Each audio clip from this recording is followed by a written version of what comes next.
I'm Max Dalton, and in this video, I'll show you how to make a single-page landscape in a Word document. Step 1. Open your Microsoft Word document and navigate to the page you want to change to landscape orientation. Step 2. Place your cursor at the very beginning of the first line of text on that specific page. Step 3.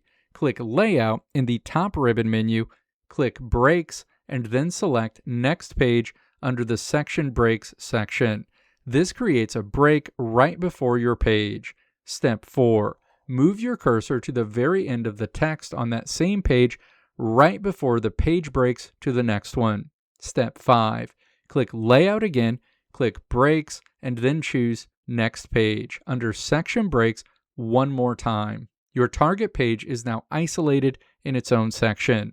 Step 6. Click anywhere on the text of your target page so your cursor is active on it. Step 7. Click Layout in the top ribbon, click Orientation, and then select Landscape from the menu. Only that specific page will change to Landscape Layout. If your document has headers or footers, changing a page to Landscape might cause them to look unaligned or different from the rest of your document. To fix this, you can double-click the header or footer area on your landscape page to open the Header and Footer tab.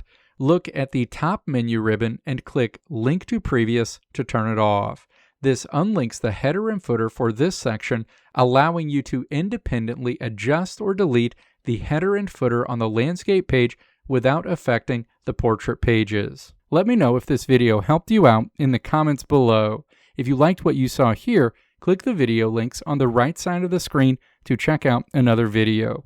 Or click the logo on the left side of the screen to check out my tutorial website at www.maxdalton.how.